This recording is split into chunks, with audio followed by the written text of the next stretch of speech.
Bueno, muy buenas tardes a todos. Pasados los 2 minutos, vamos a dar inicio a este webinar. Hoy tenemos el gusto de tener a Víctor Romero como conferencista. Vamos a hablar de protección sísmica en los sistemas contra incendios. Mi nombre es Ángela Milanet, yo soy la gerente de INDEAN.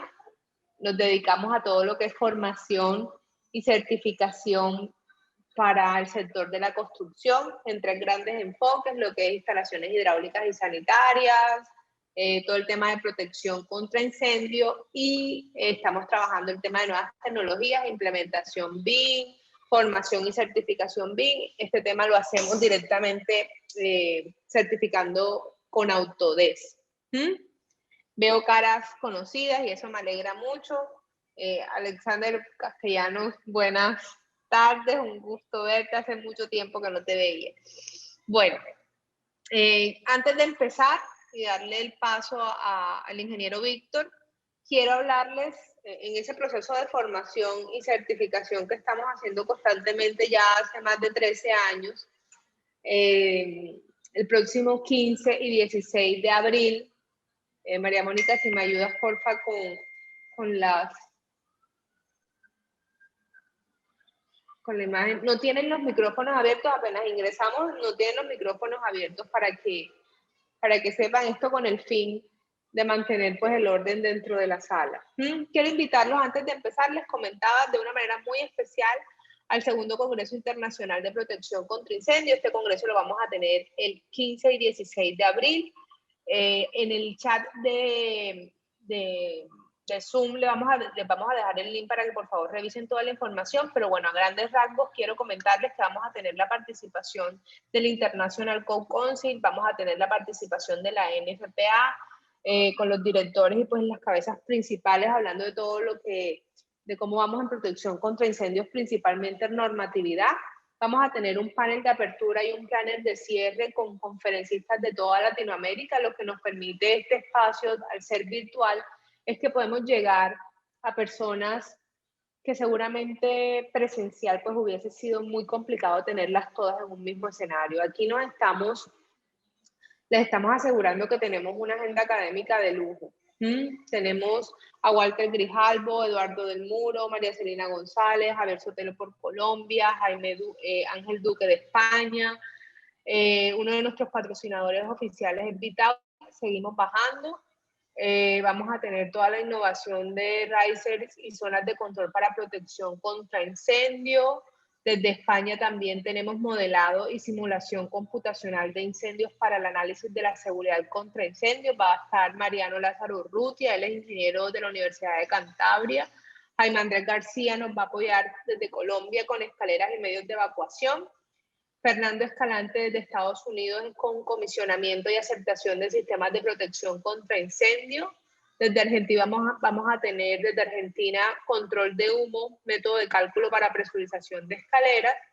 Cuando les hablamos de visita a muestra comercial, lo interesante es que entender que no es un Zoom lo que vamos a hacer, es una plataforma que de verdad nos va a permitir interactuar con participantes, ponentes y patrocinadores. Vamos a tener 2 espacios muy importantes de networking en el que vamos a poder interactuar con audio y video con todos los participantes al evento, incluyendo los conferencistas, los directivos de las empresas, los proveedores. Eso es una de las cosas que más ha llamado la atención a los patrocinadores a la hora de comprar un patrocinio, porque pues estamos tan acostumbrados, viste, todo este año pasado a todo lo que ocurrió del exceso de webinar, del exceso de Zoom, del exceso de información, y esto nada tiene que ver con esto. Por eso es un evento pago.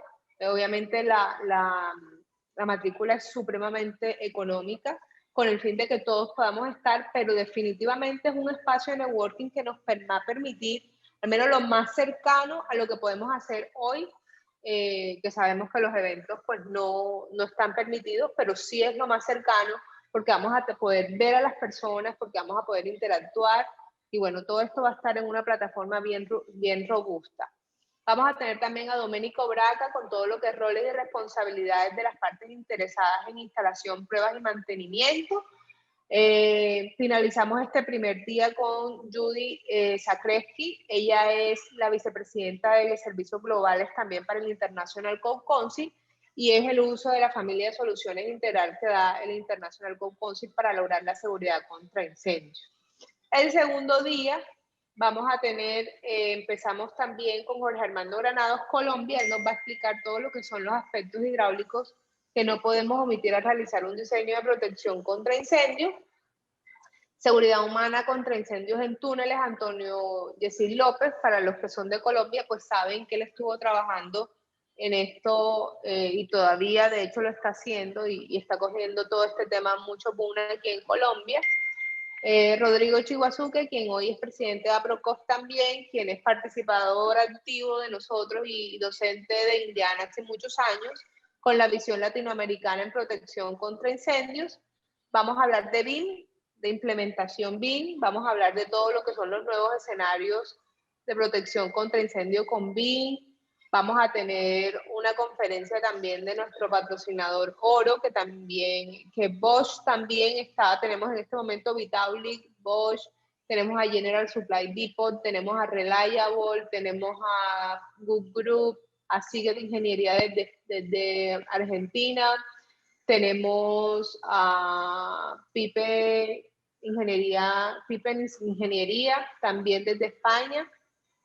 Y bueno, también vamos a abordar el tema de las ciudades y los gemelos digitales en redes de infraestructura, de BIM, todo lo que son nuevas tecnologías, agua nebulizada, y aquí vamos a tocar también el tema de Vortex. Javier Sotero nos va a hablar de criterios de diseño de bombas contra incendio, detección y alarma, José María Pláceres, y vamos a cerrar con un panel. Vamos a hablar de las oportunidades del sector, vamos a hablar de cómo estará la protección contra incendio, que fue lo que tocamos al principio, pero con lo que queremos cerrar con este panel es básicamente qué oportunidades tiene el sector en toda Latinoamérica, cuáles son las oportunidades de inversión, cuáles son las oportunidades para trabajar, etcétera, etcétera. Entonces, no siendo más, los invito, ahí les muestro un poco la agenda académica, como les comentaba, ya son varios patrocinadores los que se han sumado, la idea es que nos participen, que participen al evento y entiendan que va a ser un espacio muy interesante para el relacionamiento. Entonces, no siendo más, bienvenidos a este webinar, bienvenidos a este espacio que hacemos para ustedes. Seguimos muy atentos a lo que requieran, a lo que quieran, en lo que quieran seguirse formando. Vamos a seguir trabajando muy duro antes del Congreso y después del Congreso en este tema. Víctor, bienvenido, muchas gracias por aceptar esta invitación. Para nosotros es un gusto enorme que estés hoy aquí compartiendo sala con todos nosotros. Y bueno, esta es tu casa y te doy la palabra, no siendo más el motivo de la presente. Yo creo que ya hablé más de la cuenta. Bienvenido. Muchas gracias, hola, buenas tardes. Espero que estén muy bien. Muchas gracias por asistir, gracias por su tiempo, por su atención y la energía aquí en este rato que vamos a compartir. Bueno, la presentación de hoy está dirigida a todas las personas que estén involucradas en el campo de protección contra incendios, especialmente en componentes mecánicos, diseñadores, instaladores, autoridades, vendedores, técnicos, ingenieros. Bienvenidos.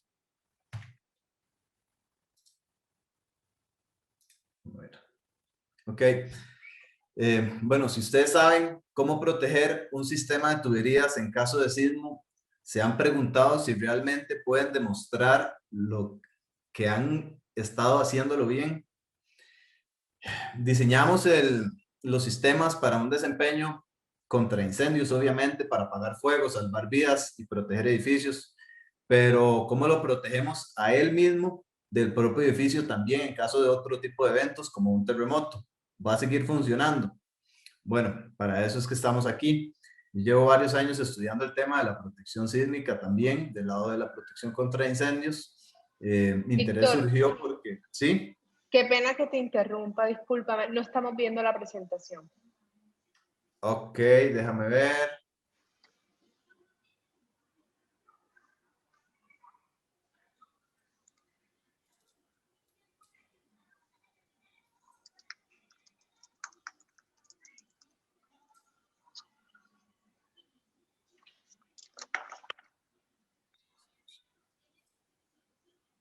Ahí, ¿la ven? Ahí, perfecto. Ok, déjame un momento.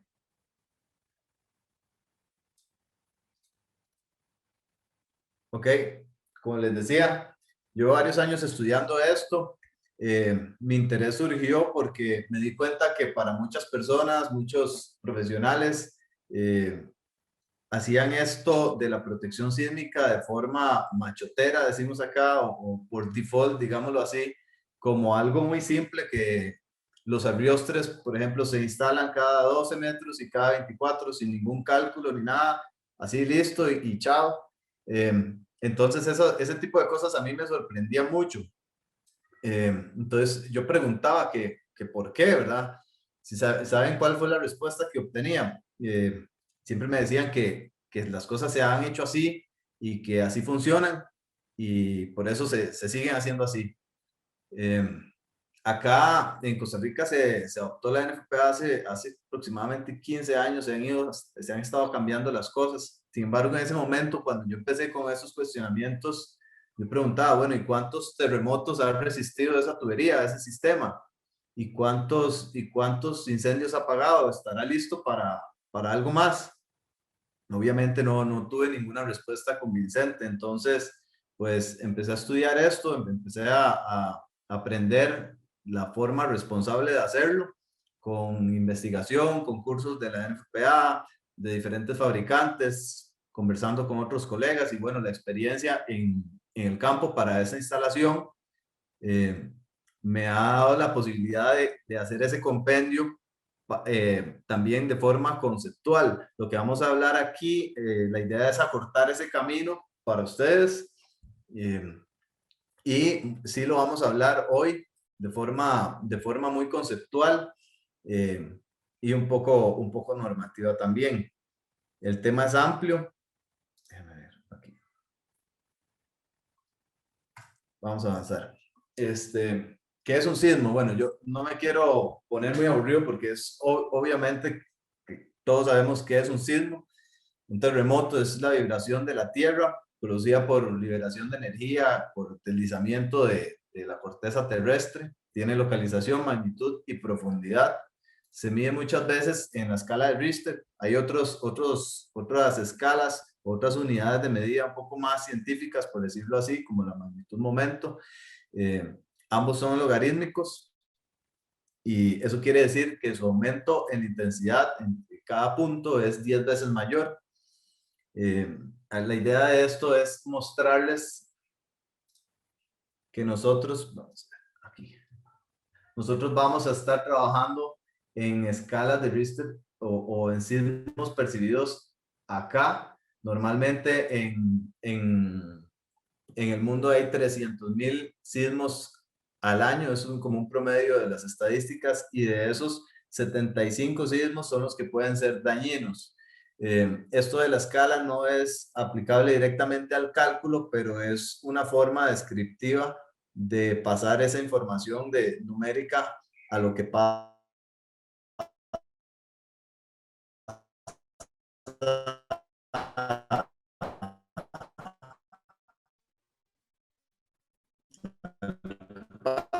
¿verdad?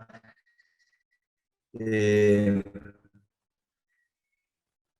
en escalas de 6 a 7, escalas de 5.5 a 6, ocasionan los sistemas. Eso es lo que unidades ahí, pues no hay mucho que hacer, ¿verdad?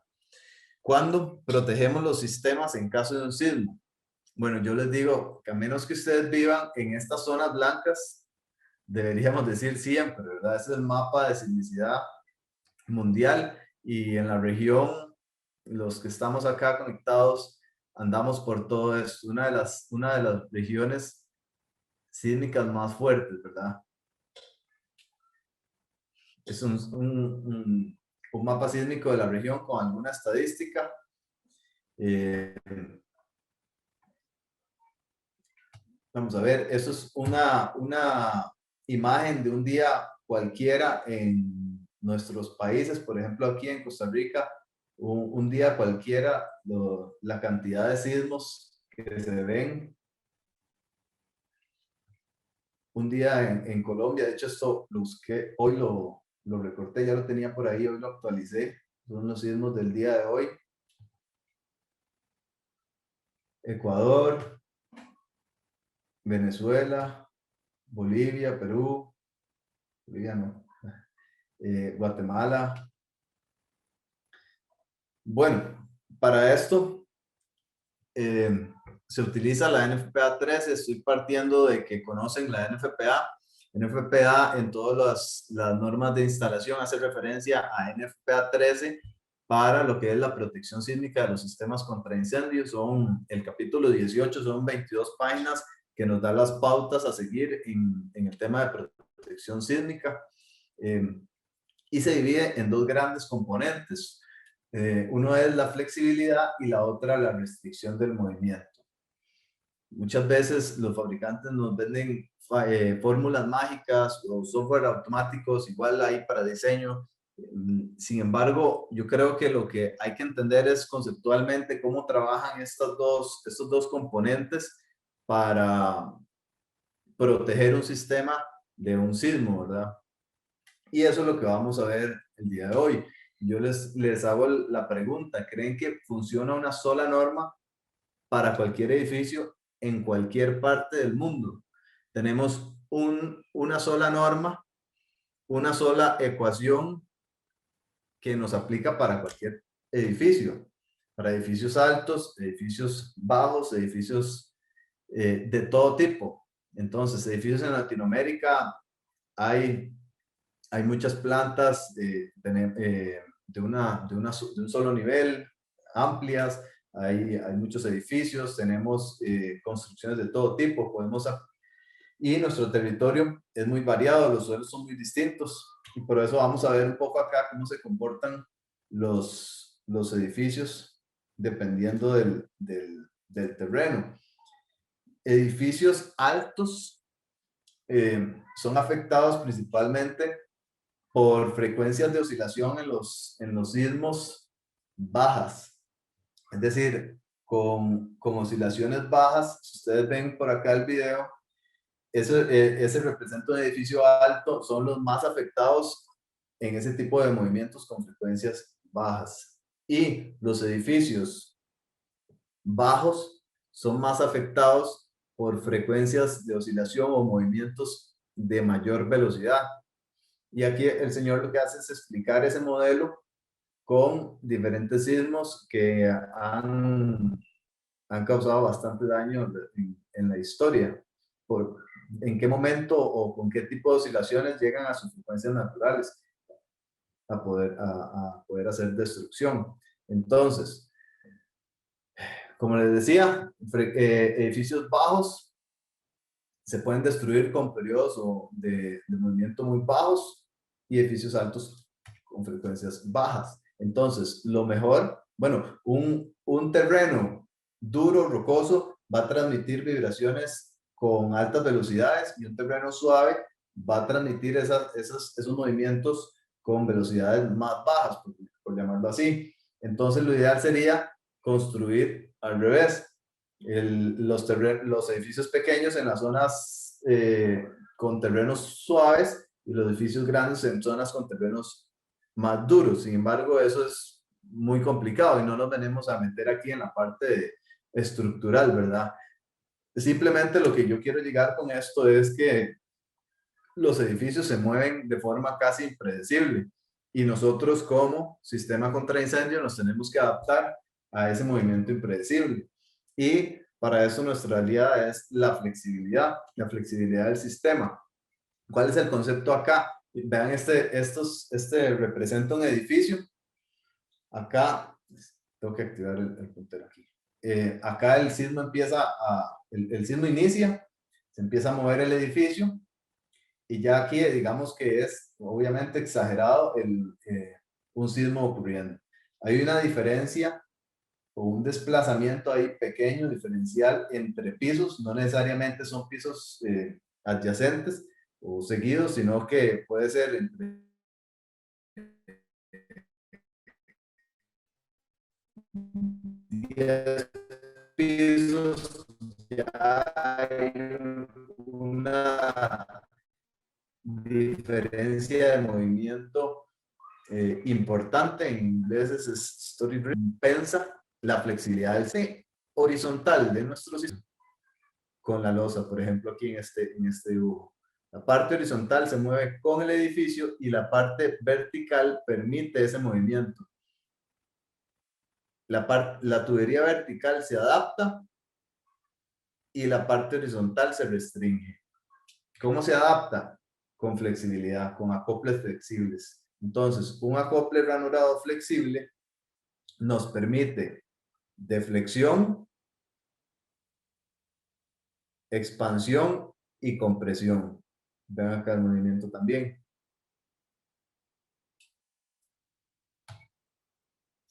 ¿Y cómo lo logran? Si internamente en el acople está este espacio, obviamente se debe instalar siguiendo las especificaciones del fabricante para la fabricación de la ranura.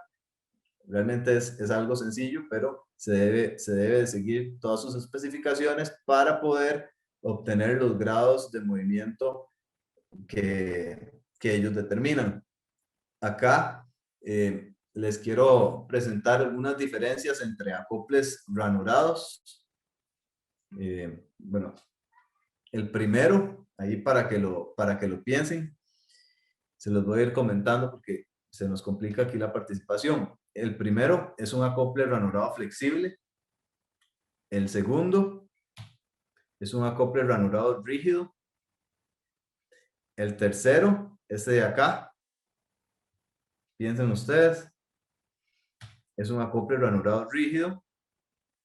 Y este cuarto es un acople ranurado flexible. Entonces, les voy a dar algunos tips, digámoslo así, para reconocerlos en campo.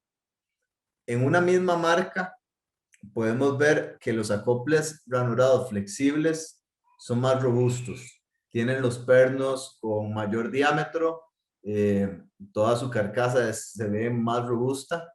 Eso por fuera acá. Luego, en algunas marcas, el acople ranurado rígido tiene un corte a 45 y en otras marcas tienen como una lengüeta que encaja en la otra cara. Y los flexibles siempre son rectos en esta parte. Es decir, no tienen ni el corte ni nada se ensambla entre los dos, sino que es cara con cara. Esto es un acople ranurado rígido. Esta marca con el corte y esta con la lengüeta. Y este es un acople ranurado flexible. Esta cara es recta, pega cara con cara de forma recta. Y la separación en la instalación, existe esta separación entre cada sección de tubería para permitir esa expansión y compresión, así como la deflexión, todos esos movimientos. ¿Dónde se instalan? Bueno, en tuberías de más de 2,5 pulgadas de diámetro, y para permitir ese movimiento dentro de los 60 centímetros de la parte inferior de tuberías verticales. Aquí esta regla, si la tubería mide menos de 90 centímetros, podríamos omitirlo. Si la tubería mide entre 90 y 2,10 metros, se requiere solamente un acople flexible. En tuberías o riser que van entre los edificios, entre piso y piso, se ponen acoples flexibles a 30 centímetros del piso y a 60 centímetros, 61 centímetros de la losa. Atravesando paredes, siempre se requiere uno a no más de 30 centímetros de cada lado en paredes que no tengan la suficiente holgura para el paso. Sí, debemos procurar de que las tuberías de todas formas nunca queden embebidas en el concreto. Dentro de los 60 centímetros de junta de expansión de los edificios. Aclaro acá que no son estas juntas de expansión que muestro, no son las juntas sísmicas, sino son las juntas de expansión térmicas. Dentro de los 60 centímetros de la parte superior de bajantes para alimentar más de un rociador. si ponemos un soporte en medio de una tubería vertical, debemos proveerle flexibilidad a no más de 60 centímetros de ese soporte. Cuando tenemos derivaciones de una tubería principal,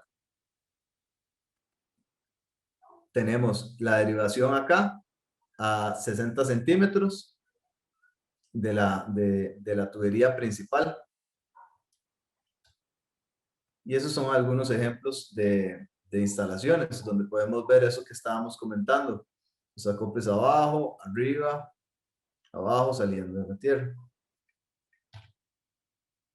Si tenemos rociadores en racks, bajando de una tubería principal, debemos seguir las reglas de flexibilidad, porque el rack va a tener movimiento diferente al sistema acá. Entonces, esto es básicamente lograr este ajuste en el movimiento. Hay una animación totalmente ilustrativa, nada más, exagerado aquí el movimiento, pero eso es lo que se pretende, que la tubería horizontal se mueva con el edificio y la tubería vertical se adapte a este movimiento. Esto puede ser una sección de un edificio de 10 pisos, pueden ser los primeros 3 pisos de un edificio, pueden ser los últimos 100 pisos de un edificio, que esa sección debe cumplir con esto. Y ese es el concepto que me gustaría transmitirles. Hasta ahora hemos hablado de la flexibilidad. También hay algunas reglas para permitir ese movimiento, como holgura en pasantes de tubería. Por ejemplo, en tuberías de 1 a 3 pulgadas, el diámetro de la perforación debe ser 2 pulgadas mayor al diámetro de la tubería. En tuberías de 4 pulgadas o más, el diámetro de la perforación debe ser de 4 pulgadas o más. Se permite utilizar camisas como tubería, como camisa para hacer esos pasantes. Entonces aquí está el ejemplo. Voy a ir pasando rápido porque la verdad es bastante información y quiero que se transmita la mayor cantidad posible. Conjunto de separación sísmica, donde el edificio tenga una separación sísmica, donde podamos ver que dos edificios se van a mover de forma independiente, o para eso son las separaciones sísmicas de un edificio. Se deberá poner un conjunto de separación sísmica. Y a cada lado del conjunto, a no más de 1,80 m, debemos poner abriósteres. Un dato importante acá es que estos accesorios o estos conjuntos o estos accesorios que ya vienen ensamblados deben permitir el movimiento que sea el doble de este espaciamiento. Es decir, si este espacio son 2 pulgadas, el dimensionamiento de este conjunto o la selección de este equipo debe proveernos 4 pulgadas de libertad de movimiento.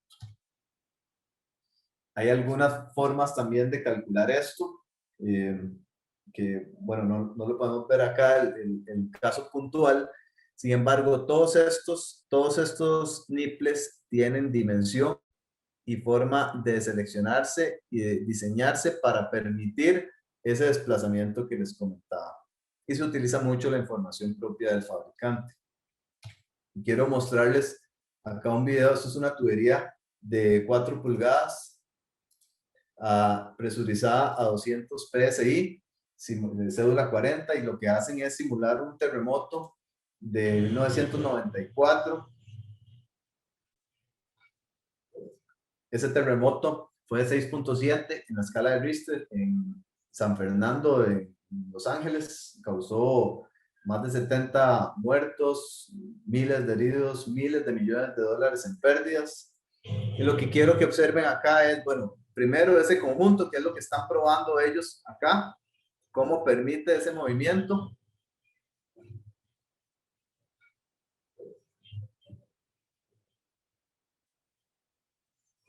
Y quiero que vean, ay, disculpen, no sé.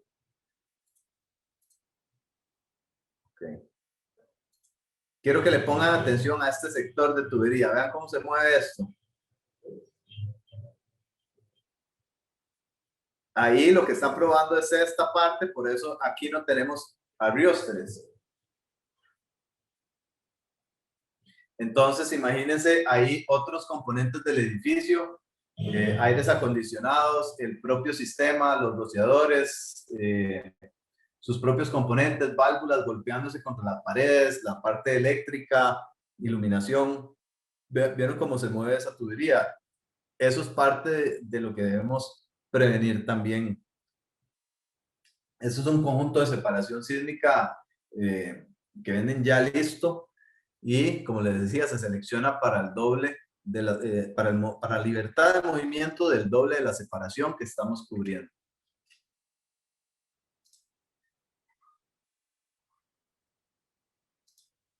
Este es un caso que si tenemos dos edificios, como les decía, moviéndose independientemente, debemos proveer esa libertad de movimiento. Ahora podemos hablar un poco de la restricción de movimiento. Ahora sí, lo que la mayoría de gente le llama los soportes sísmicos o la protección sísmica. Ya vimos la primera parte de flexibilidad un poco. Ahora la restricción del movimiento. Podemos llamarles restrictores, arriostres, soportes sísmicos, nos referimos a lo mismo. Y para eso quiero comentarles acá un poco de la nomenclatura que le da la norma. Riser es el alimentador vertical, la tubería principal de forma vertical. Feed main es la tubería principal que alimenta rociadores, sistemas de rociadores o mangueras también. Un cross main es este principal antes de los ramales o branch lines. Luego este riser nipple y ya los rociadores. Les digo esto porque en la norma se van a encontrar diferentes puntos o secciones que hacen referencia a esos nombres. Entonces hay que tener claro sus definiciones. Arriestramiento antioscilante. Se deben poner siempre en la parte superior de tuberías verticales, en todos los principales, feed mains y cross mains, sin importar su diámetro. En ramales, con diámetros de 2,5 pulgadas o superiores. Y los arriostramientos deben ser diseñados para resistir esfuerzos de tensión y compresión. Ya casi vamos a hablar de eso también. Vamos a definir un momento los componentes de un arriostre. Tenemos acá la sujeción a la tubería. Tenemos la conexión de la estructura con el elemento de soporte. Esos son dos elementos que debemos ir dimensionando, seleccionando, diseñar.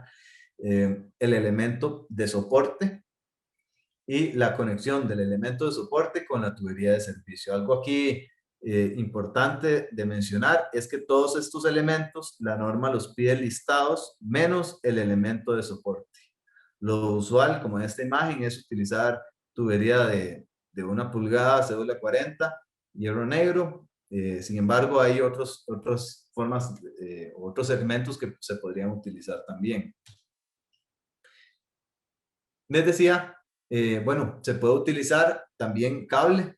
Sin embargo, el cable se trabaja solamente a tensión, entonces se debe procurar de poner de ambos lados y también la protección sísmica requiere restringir el movimiento también de forma vertical. Por eso acá se le deben poner rigidizadores a la tubería, a la soportería colgante para también resistir ese movimiento vertical. Obviamente ese cable debe ser instalado y diseñado de acuerdo a sus listados, a sus instrucciones y sus limitaciones. Es otra forma de realizarlo. El arriestramiento antioscilante, bueno, el espaciamiento de esos arriostres se basa en flexión y esfuerzo. Estos aumentan con la separación entre arriostres. Si hay mucha flexión, como vimos en el video, la tubería puede golpearse en la estructura. Y si hay mucho esfuerzo, la tubería de accesorios puede fracturarse o desacoplarse. Entonces, imaginemos la tubería por acá, la fuerza sísmica de diseño que vamos a utilizar. Esta se basa en el momento que el sismo transmite al sistema. Utilizamos esta fórmula para el cálculo de esa fuerza sísmica y la vamos a anclar con los restrictores de movimiento. Entonces tenemos acá dos fuerzas de reacción y un perfil de esfuerzos. Entonces, esto va a ser la flexión de la tubería con esfuerzos localizados en estos puntos. A eso es lo que me refería con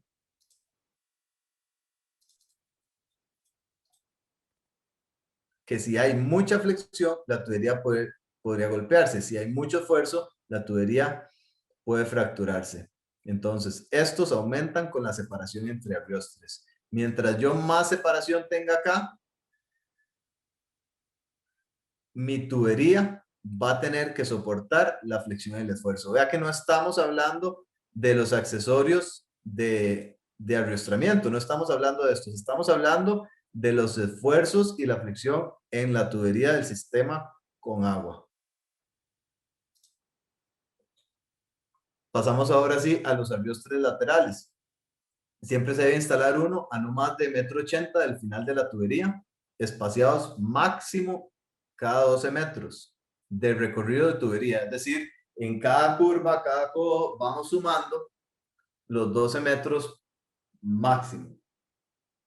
Y también se puede utilizar un arriostre lateral o perpendicular como función de uno longitudinal si está a no más de 60 centímetros de la otra tubería y el diámetro de esta es mayor o igual a la que se está asumiendo esa protección. Y obviamente tiene que darnos el cálculo.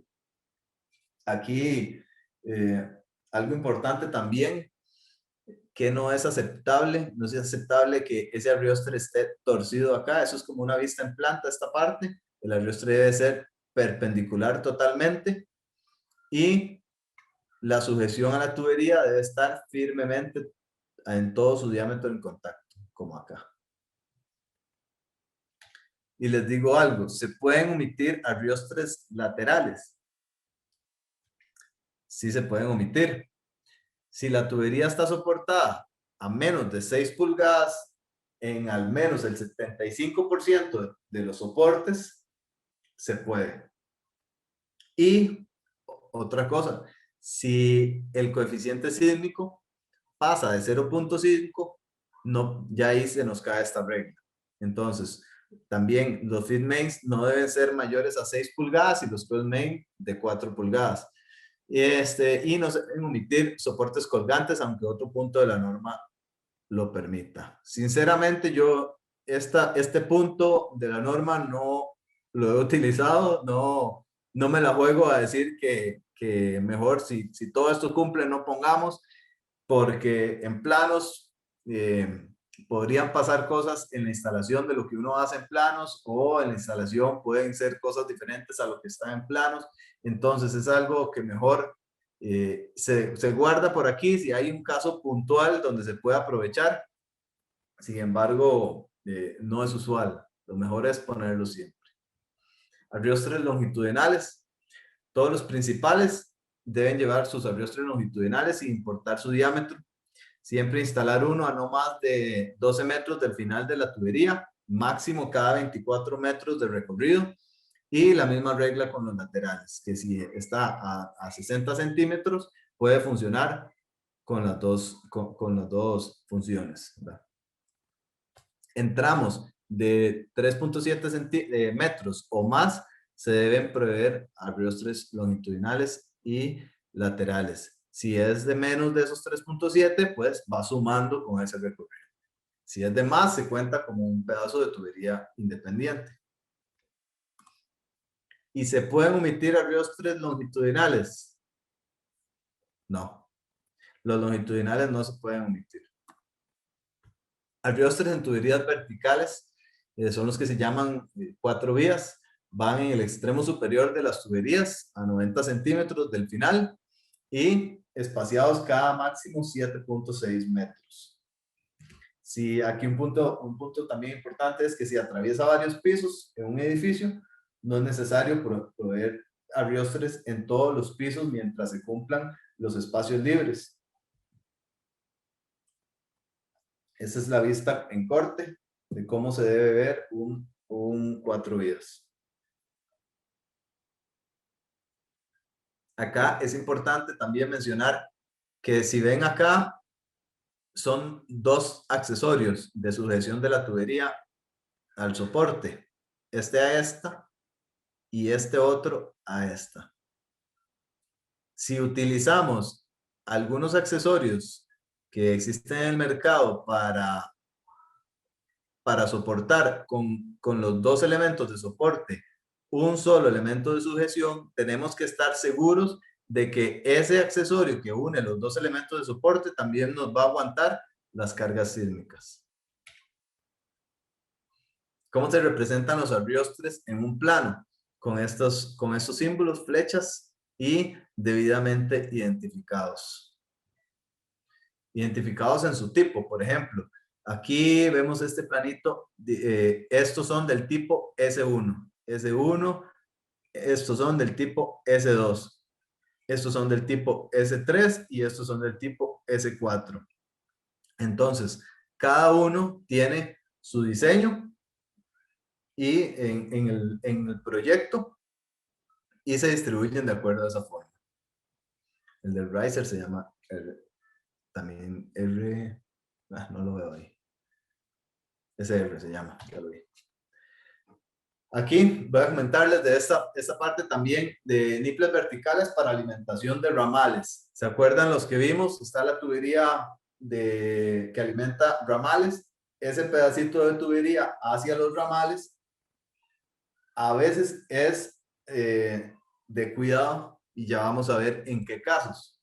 En la norma, aquí también esto lo pueden anotar por si en algún momento lo llegan a ver en la norma y lo están estudiando. En la norma actual, NFPA 3-2019, viene en este punto 185961, dice que se debe cumplir con la siguiente ecuación. Esto es que el largo del niple, esa tubería vertical, ese pedacito, se representa con H. El peso tributario del ramal, que es W, sería todo el peso de ese ramal. El coeficiente sísmico, CP, dividido entre el módulo de sección del niple. Ese módulo de sección va a ser esto, porque para tubería cédula 10 y para cédula 40 va a ser acá. En la norma dice que esto debe ser mayor al esfuerzo admisible. Y esto, bueno, es un error en la norma. Yo me atrevo a decirlo así, que se tiene que leer de esta forma para que lo anoten de verdad. Si no se cumple esto, bueno, deberíamos analizar los ramales e instalarles arrastramientos longitudinales a los ramales. Cambiar el diámetro de los niples también es una opción. Entonces ya vamos a ver en qué casos más se debe analizar. Pero sí les quiero aclarar que me atrevo a decir que eso está mal porque de hecho, bueno, yo hace un tiempo lo descubrí como miembro del NFPA. Uno puede opinar, puede dar sugerencias, pues mandé la sugerencia, ya se aprobó y va a hacer un cambio en la próxima edición de la norma. Y ahí está el sustento por cualquier cosa, o si les llega el correo en algún momento, les tuvo que haber llegado esa corrección. Entonces, ese niple vertical es este que estamos llamando. Y lo que les voy a decir es, no se ocupa analizar si esta longitud es menor a 1.2 metros y el coeficiente sísmico es menor de 0.5. Si esta longitud es menor a 90 y el coeficiente sísmico es menor a 0.67. O si es menor a 60 y el coeficiente sísmico es menor a 1. Entonces, vean que ya empezamos a jugar con el coeficiente sísmico. Es un concepto importante que vamos a ver ahorita. Y de acá de esta tabla podemos sacar los pesos de la tubería para la carga tributaria de los ramales. Tenemos dentro de la protección sísmica también fuerzas de reacción vertical. Se debe proveer algún medio de protección al movimiento vertical si el CP es mayor a 0.5 y los arriostres tiene un ángulo menor con la vertical de 45 grados. O si el CP es mayor a 1 y el ángulo de la riostre es menor a 60 con la vertical. Tal vez se los explico mejor con esta imagen. Es lo mismo que les estaba comentando. Si el ángulo de la riostre es menor a 45 y el CP es mayor a 0.5, que nos afecta directamente en la fuerza, veanlo acá. Es este movimiento que estamos previniendo. Debemos restringir de movimiento vertical. O si el ángulo es menor a 60 y el CP es mayor a 1, debemos proteger verticalmente también. Entonces ya llevamos 2 que nos está jugando el CP. Ahora sí, al fin, dicen ustedes. Procedimiento para ubicación y distribución o dimensión del arrastramiento. ¿Cuál es el procedimiento que debemos seguir para hacer el diseño de restricción de movimiento? Ya vimos la parte de flexibilidad, insisto. Ahora vamos a restringir el movimiento horizontal. Lo primero que debemos saber o debemos averiguar o conocer es el coeficiente sísmico. El coeficiente sísmico es un factor que multiplica el peso de la tubería y se relaciona directamente con la fuerza sísmica. Entonces, aquí en esta ecuación, FPW, ojo con las nomenclaturas, FPW es la fuerza sísmica de diseño para esfuerzo admisible. CP es el coeficiente sísmico de NFPA 13. Y WP el peso de la porción de tubería, analizada, llena de agua y multiplicada por 1.15 para poder considerar el peso de accesorios como válvulas y codos y este tipo de cosas. La norma dice que cuando no se puede determinar ese CP o no lo pueden conocer, que utilicen 0.5. Y mucha gente dice, bueno, sí, qué fácil, ya 0.5. Sin embargo, muchas veces 0.5 se nos puede quedar corto o puede ser muy conservador, dependiendo del terreno donde estemos, del lugar. ¿Y de dónde viene ese CP? ¿De dónde lo tomamos? Porque, por ejemplo, en Costa Rica, yo sé que en muchas regiones del mundo también es así. Tenemos un código sísmico que hay un decreto de aplicación, una ley, para aplicación del código sísmico, donde ese código sísmico tiene su sección para elementos no estructurales, para tuberías y otras cosas. Y tenemos también por obligación la aplicación de NFPA, la protección contra incendios. Entonces, ¿cuál de los dos utilizamos? La idea y lo que yo predico es poder mezclar los dos y poder entender de dónde viene esto para llegar a un valor real aplicable a nuestra realidad. Porque, bueno, las normas son de Estados Unidos allá es más sencillo. Hay un software que nos puede dar esos valores, pero está solamente para Estados Unidos. Antes sí estaba en mundial, pero ya lo restringieron bastante. Entonces igual los valores eran muy conservadores. Yo por ahí los tengo, ahorita se los muestro. Entonces, bueno, ¿de dónde sale ese CP? NFPA se basa en el código ASC7, que es de la Sociedad de Ingenieros Civiles, donde dice que para elementos no estructurales utilicen esta fuerza de diseño, donde FP es la fuerza sísmica de diseño. Vean que ya no es FPW, esa fuerza sísmica de diseño. AP es el factor de amplificación del componente. Y resulta que para sistemas de tuberías es 2.5, siempre. Entonces esta variable ya no es variable porque es una forma genérica y ahora lo que tenemos, siempre lo vamos a aplicar a tuberías, es una constante 2.5. DS es el parámetro de aceleración de respuesta espectral, ese sí es una variable que depende del lugar. El peso operativo del componente, otra variable. El factor RP, el factor de modificación de respuesta del componente, de nuevo, ahora se nos convierte en constante porque tenemos que es 4.5 para tuberías de acero con accesorios roscados, ranurados, soldados, obligados. Entonces, 4.5. IP, que es el factor de importancia del componente, es 1.5 para sistemas contra incendios. Recuerden que esto es algo genérico, es para elementos no estructurales. Para sistemas contra incendios, 1.5 la importancia. Y aquí Z es la altura del componente y H es la altura promedio del techo. Resulta que los sistemas contra incendio que estamos protegiendo sísmicamente siempre están a la altura del techo. Y como estamos asegurándonos de que nuestro sistema se va a adaptar al movimiento del edificio, podemos asumir de que esta ecuación está aplicando para el primer piso. Espero que se me capte la idea por ahí. Ya no tenemos que tomar en cuenta a qué altura está el componente y a qué altura va en el techo, sino que asumimos de que siempre está a la misma altura. Entonces, va a ser una constante, 1. Eso lo podemos resumir aplicando todos esos números y esa fuerza sale así.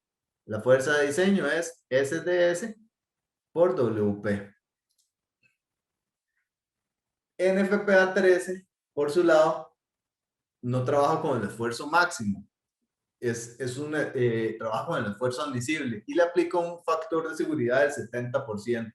Entonces, el CP resulta que se convierte en el 70% de ese SDS. Y nos da como resultado esta ecuación que hemos hablado en todo el rato. La fuerza sísmica de diseño para NFPA 13 es CP por WP. Bueno, si han visto la norma de esta parte, nos damos cuenta de que el CP,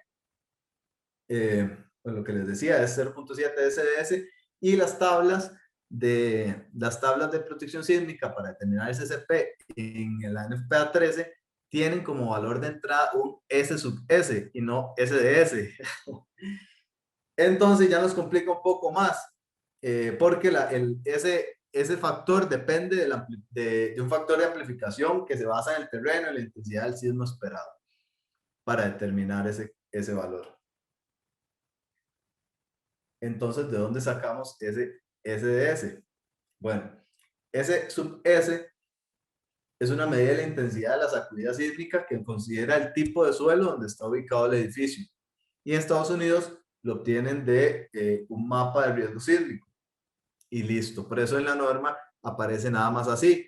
O sea, ahí se mete en la página, pone donde las coordenadas y le sale cuál es su S sub S y ya se va a la NFPA 13 y determina su CP. Pero en nuestros países, muchas de estas fórmulas de elementos no estructurales están basadas no en esa medida de la intensidad, sino en aceleración pico efectiva, que esta es como un promedio de esas aceleraciones espectrales. Bueno, aquí es en un rango de periodos de 0.1 a 0.5 dividido entre 2.5. Y representa el movimiento del suelo en este rango de periodos, que es donde se presentan mayores valores de aceleración espectral. La aceleración pico efectiva es como lo que experimenta una partícula del edificio poniéndola en el piso. Es más o menos algo así. Es una simulación. Entonces, podríamos, o lo que yo he hecho es igualar esas dos ecuaciones porque al final tenemos la misma fuerza de diseño, mezclar todos los componentes y poder encontrar con las variables de nuestros países cómo determinar ese CP para nuestra realidad y que sea aceptable.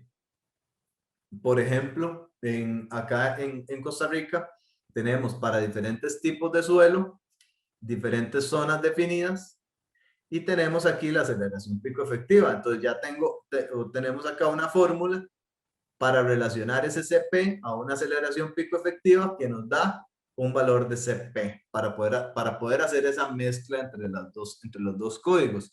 Y resulta que en cualquier parte del país, acá debemos trabajar en este rango de CPs.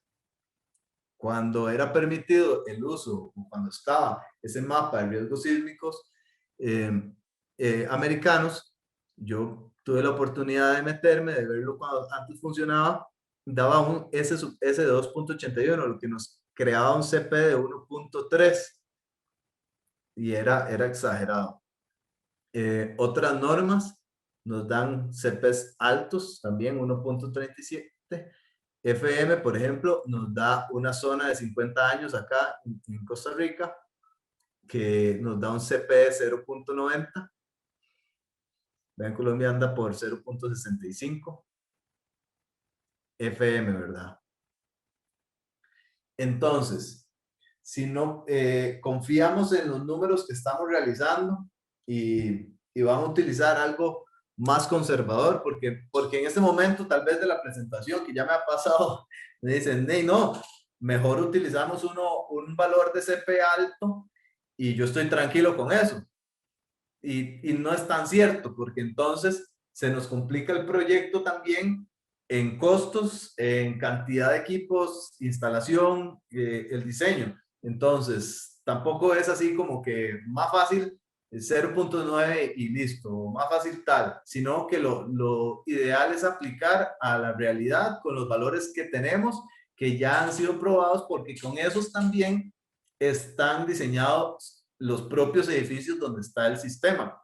Entonces, lo más fácil, sí, sería preguntarle al estructural, al que diseñó el edificio, en un proyecto nuevo, cuáles valores se está utilizando y utilizarlo nosotros para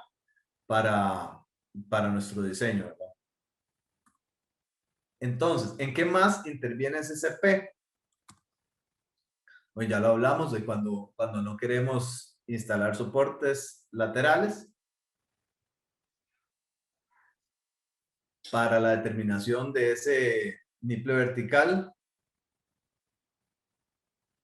para la restricción del movimiento vertical, para la restricción en los ramales. Véalo ahí, qué importante. ¿Qué pasa si asumimos un CP muy alto? Bueno, tenemos que ponerle restricción de movimientos hasta los ramales.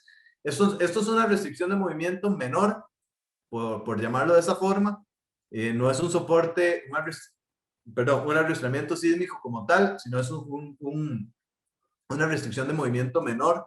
No sé si se han topado en instalaciones, en proyectos, inspecciones, que ven un cielo suspendido y los rociadores están salidos o están arriba o corridos.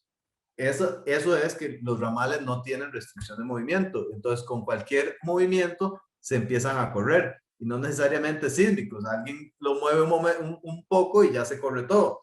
Entonces, aquí también nos afecta el CP. Si ponemos uno muy alto, resulta que para tuberías de 1 pulgada tenemos que restringir los ramales cada 6.7 metros. Si asumimos un valor de CP de 1.4 o mayor, si asumimos de 0.5, vea la diferencia, el doble en el espaciamiento. Entonces ahí es importante también tener esa determinación para tener un correcto CP, ¿verdad?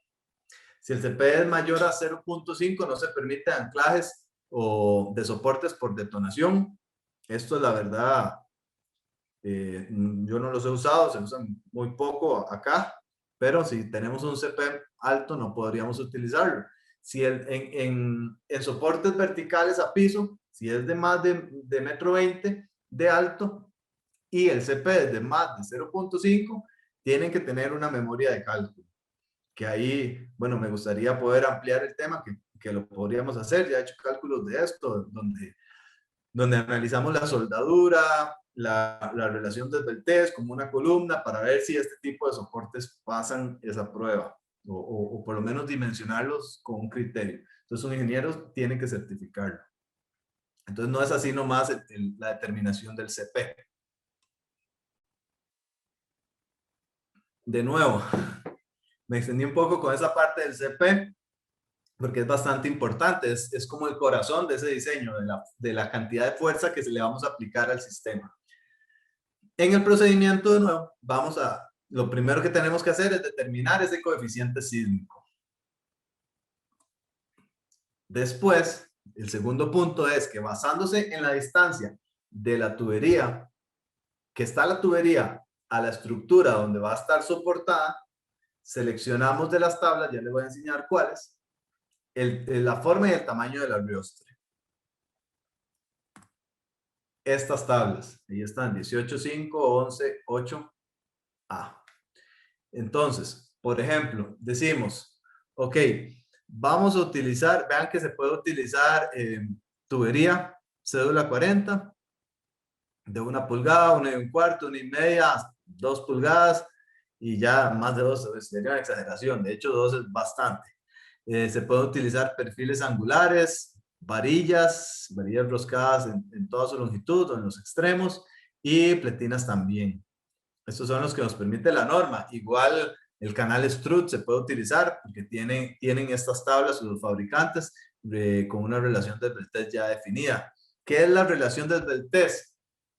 Bueno, lo que les decía anteriormente, que los soportes tienen que funcionar a tensión y a compresión. El acero trabaja en excelentes condiciones cuando es a tensión y no tanto a compresión. Entonces, esa relación de esbeltez lo que determina es, como decir, aquí tengo una hoja, ¿cuánto puedo yo estriparlo, aplicarle fuerza a ese soporte antes de que se me doble? Entonces, esa relación de esbeltez, mientras más largo sea mi tubo, más fácil se me va a doblar. Mientras más corto, más fuerza en compresión me va a resistir. Y ese es el elemento de soporte. Ese tubo de 1 pulgada. Entonces, veamos ese caso. En una tubería de 1 pulgada, con esa relación de esbeltez de 100, esa relación de esbeltez, podemos tener para 3 pies y medio de longitud, y con los diferentes ángulos, con la vertical al que está el soporte, tenemos la fuerza que me aguanta en compresión. Básicamente en compresión, porque en tensión sabemos que lo va a soportar. Hay otra tabla para relación de esbeltez de 2, y vea que entramos a estas tablas con la longitud de ese elemento de soporte. Por eso debemos saber por dónde va la tubería, a dónde lo vamos a soportar, y esta longitud es la que estamos fijándonos acá. Ok, si tenemos longitudes mayores, tenemos relaciones de esbeltez mayores. Igual siguen aplicando, pero que vean que la fuerza va disminuyendo, la fuerza que soporta o su capacidad es menor. Entonces, véanlo acá, mientras más largo sea ese elemento de soporte, véanlo acá, 10 pies y medio para una tubería de 1 pulgada, a un ángulo entre 30 y 44 con la vertical, nos va a aguantar 412 libras. Pero si es más pequeño, de 3 pies y medio, nos va a aguantar 3,150 libras. Entonces, ¿cuál es la recomendación? Bueno, véanlo aquí también, esto. Mientras más acostado, mientras más horizontal esté ese soporte, más fuerza me va a aguantar también. Entonces, la recomendación es que mientras más corto es el elemento de soporte y más acostado esté, mayor resistencia voy a tener. Entonces, en una inspección, en un proyecto, una decisión rápida, no se tiene el cálculo así como a mano o cambió algo. Lo más fácil es, bueno, acueste el elemento de soporte lo más posible y que sea lo más corto, si ya se nos sale de lo que teníamos en el proyecto. Punto número 3, separe preliminarmente los arriostres a las máximas distancias permitidas. Entonces, los laterales a 12 metros, cada 12 metros, iniciando y terminando a no más de 1,80 m del final de la tubería, y los longitudinales cada 24 metros de recorrido, iniciando y terminando a no más de 12 metros del final de la tubería. Entonces ya tenemos nuestro esquema más o menos por aquí puestos los soportes, y ahora vamos a determinar cuánta fuerza nos va a tener que aguantar cada soporte que tenemos ahí distribuidos, para ver si es suficiente con esas distancias máximas o tenemos que reducir las distancias, reducir ese espaciamiento para que todos los componentes nos aguanten esas fuerzas. Entonces ahora el punto número 4 que dice determine la carga tributaria del sistema a cada arrastramiento según su zona de influencia. ¿Qué es esa zona de influencia? Es una distribución que yo tomo a conveniencia con cierto criterio, obviamente, de lo que va a agarrar o lo que va a tener que tener capacidad ese arriostre para sostener mi sistema en ese movimiento. Para los arrastramientos laterales en cross mains, considerar el peso de los ramales y de su sección. Ya lo vamos a ver. Para los arrastramientos longitudinales en cross mains, considere el peso de las secciones del cross main y feed main en la zona de influencia. No considere los ramales. Esto para los longitudinales. Y para los 4 vías, considerar las cargas laterales y longitudinales en su zona de influencia. Es decir, lo que yo estoy asumiendo que me va a aguantar. Aquí un poco más gráfico para entender eso. Entonces, ¿qué es la zona de influencia? Si tengo este soporte aquí, ya vimos que se representa con esa flecha, yo puedo decir, ok, este soporte me va a agarrar estos 2 ramales y me tienen que soportar toda esta carga. La de estos 2 ramales más esta sección de tubería, porque este otro me va a sostener estos 2 ramales más esta sección de tubería y este otro, estos 2 ramales. Entonces así tengo esta distribución, cada 2 ramales. Obviamente tiene que ser proporcional y irlo jugando con eso. Para los longitudinales ya no sumamos los ramales, nada más agarramos la sección de tubería. Y para el vertical, tomamos esa, si estamos asumiendo que nos va a funcionar también como una parte de lateral o longitudinal, tendríamos que sumar esa carga tributaria.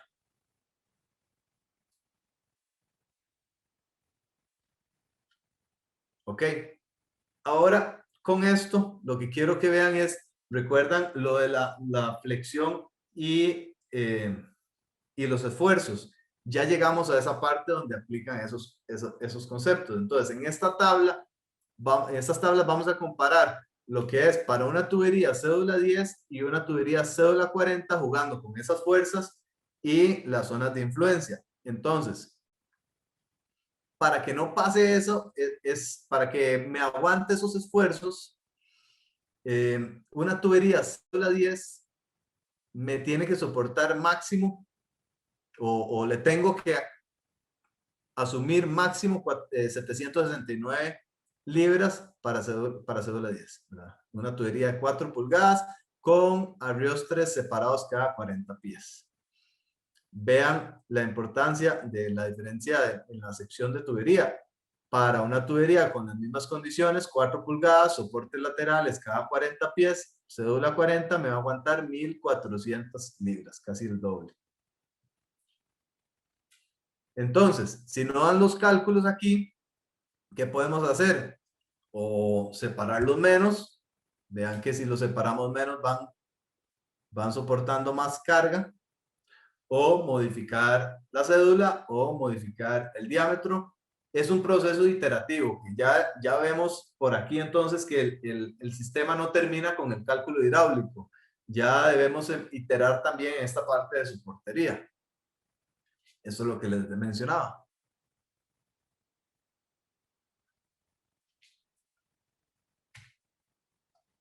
Punto número 6, revise si todos los accesorios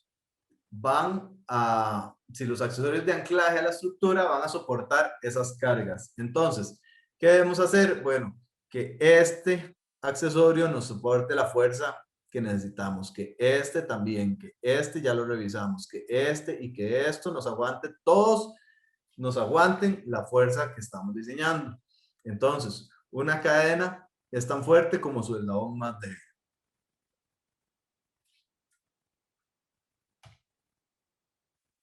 Los fabricantes tienen en sus hojas de datos cuánto aguantan cada accesorio, cuánta carga soporta cada accesorio y para cuánto está listado.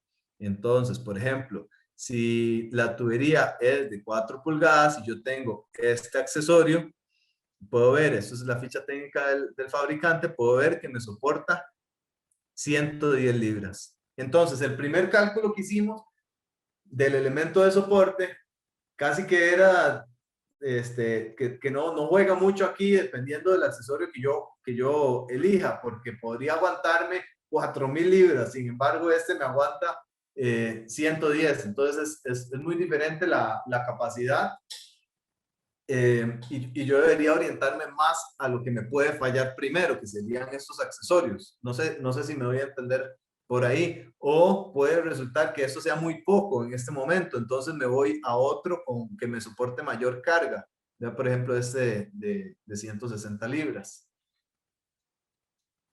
También los accesorios de anclaje a la estructura me tienen que soportar.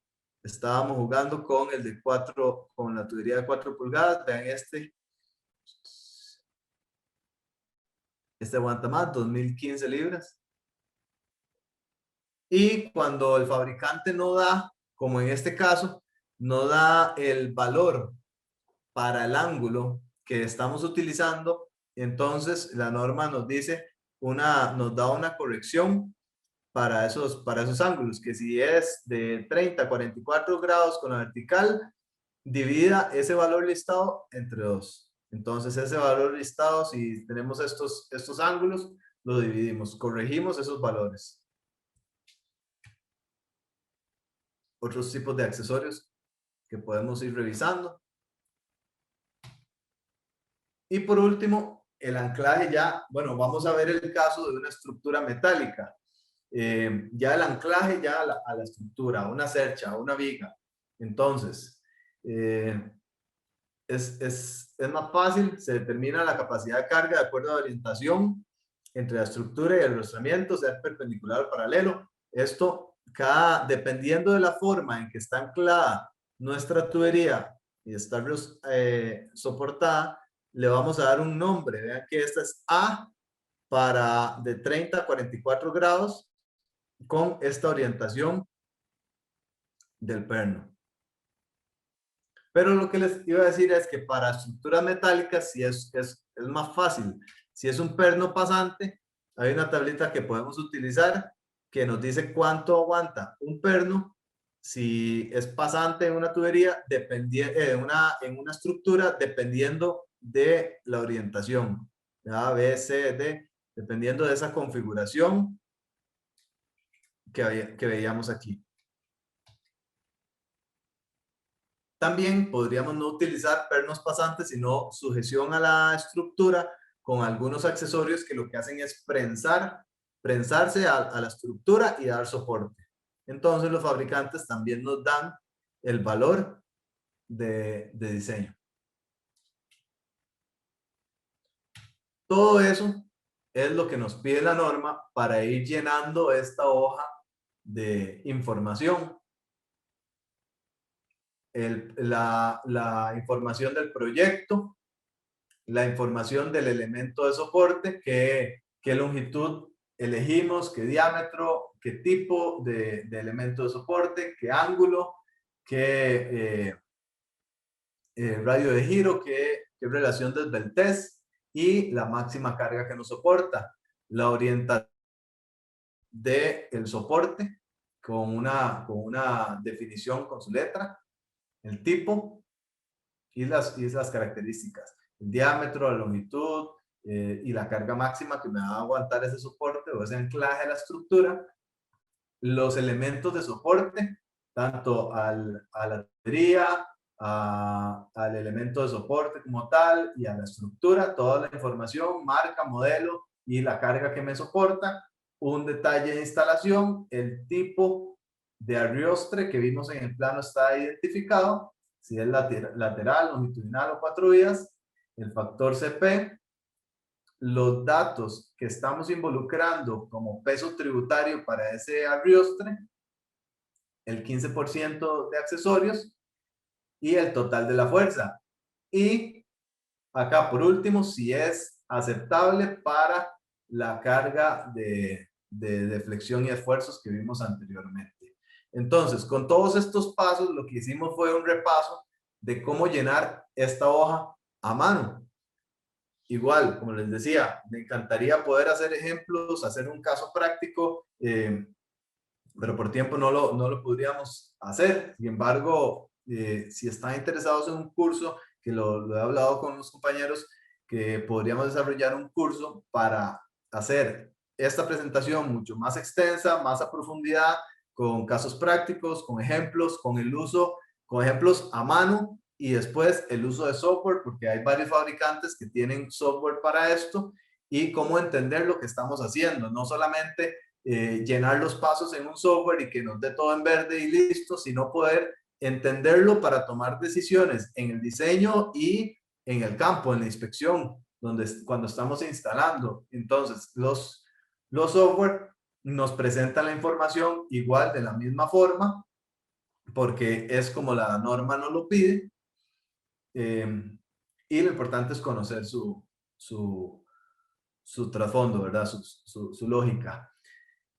Hay una parte acá que no comenté, porque también es un poco más complicado, más a profundidad, que podríamos verlo también y me encantaría, que es la selección de expanders o de anclajes a concreto, que tiene que ver con factores de apalancamiento y tipos de concreto, más cosas, pero también para que sepan que hay una sección por acá más amplia para anclaje en concreto. Esos siguen los datos que presenta ese tipo de software, da como resultados estos dos. Entonces, por aquí, lo que tenía preparado, y me gustaría saber si tienen preguntas y si les puedo ayudar en alguna información adicional, con todo gusto.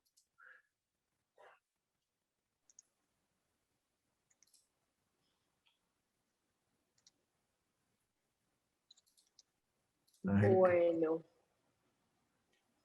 Víctor, aquí hay una pregunta. ¿Cómo determino el coeficiente sísmico de la ciudad de Puebla, México? Pregunta Daniel Hernández. Ok, como lo veíamos, lo primero es conocer el código sísmico propio de México, ¿verdad? Y buscar la información que ahí está para poder mezclarlo con la norma. O sea, es igualar las dos ecuaciones y poder cancelar variables de cada lado, meter constantes y llegar a una simplificación de esa ecuación para ver en las diferentes zonas del país qué datos, dependiendo del terreno y de la zona, nos va a dar las aceleraciones. Entonces, depende del lugar y depende de la zona, depende del proyecto.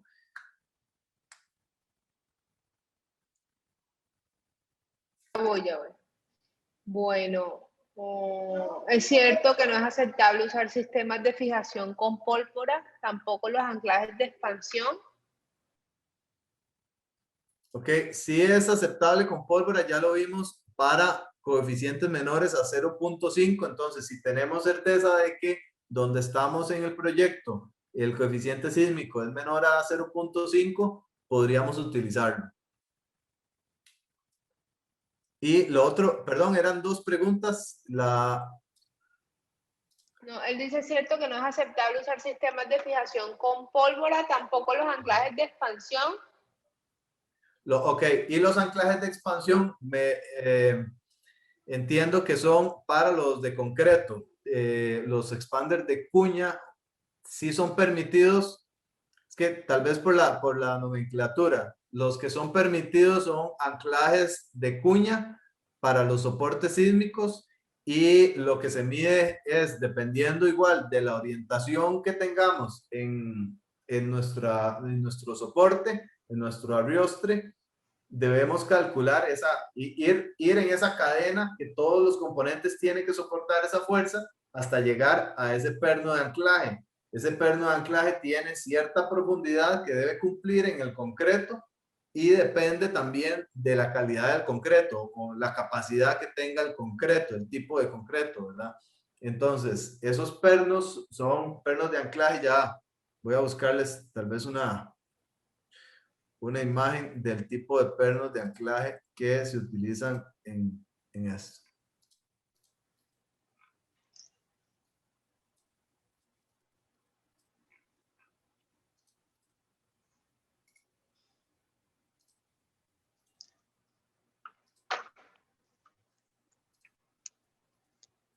Veanlos por aquí. Estos son el tipo de pernos de anclaje que se utilizan para los soportes sísmicos. Tienen que estar hechos de acuerdo a y ser calificados para ser pernos de anclaje.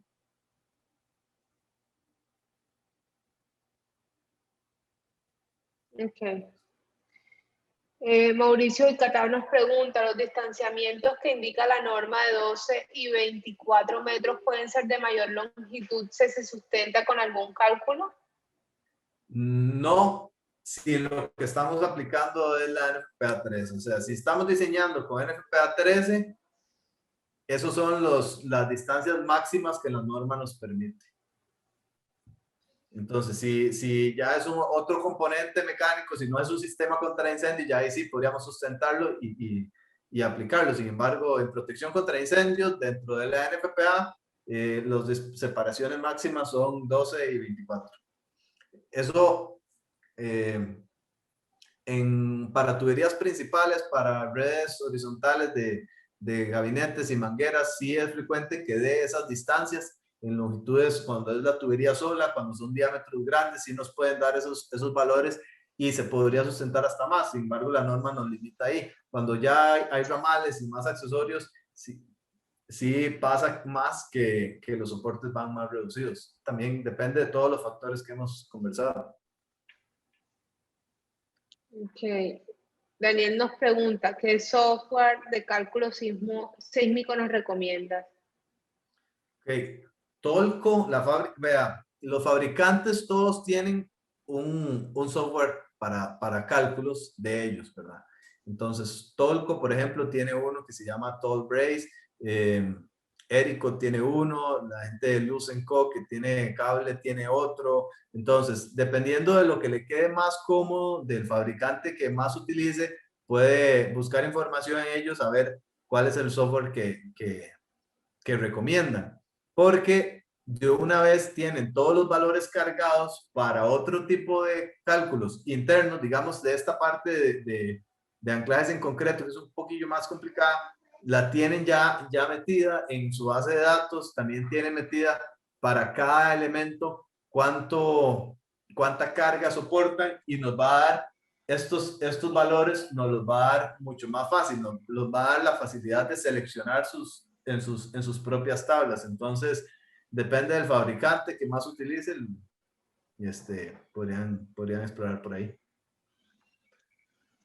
Ok, Iván nos pregunta, ¿el soporte de 4 vías siempre debe estar conformado por 2 soportes laterales seguidos? Sí, la idea es que si es de 4 vías, es que me restrinja el movimiento en este sentido y en este sentido. Si solamente tengo uno, va a tener este grado de movimiento, no lo tengo restringido. Entonces, sí, también podría tener otro tipo de accesorios que me cumplen esa función, ¿verdad? Si yo puedo determinar que una gasa omega soportada en algún elemento me restringe esa fuerza, que puedo calcular los pernos y puedo determinar que la fuerza que esa gasa omega, por ejemplo, o algún otro elemento me va a soportar, pues lo podría sustituir, ¿sí? Andrés nos pregunta, ¿los cálculos podrían variar o cambiar de acuerdo al tipo de construcción estructural?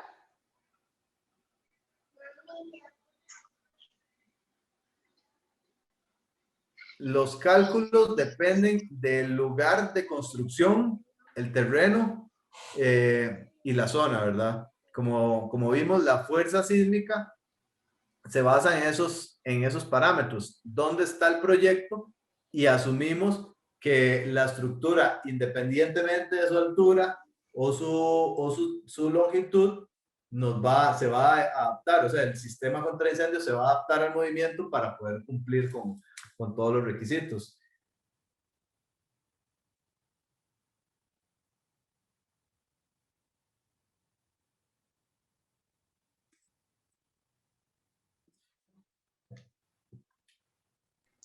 Y Hola. aquí, qué pena, es que estaba desactivado. Los sistemas de detención, nos pregunta Dana ya para finalizar, ¿deberían tener soportería sismo resistente?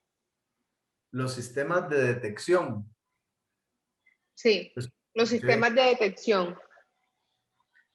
Algunos componentes algunos componentes pesados como los paneles, como ese tipo de accesorios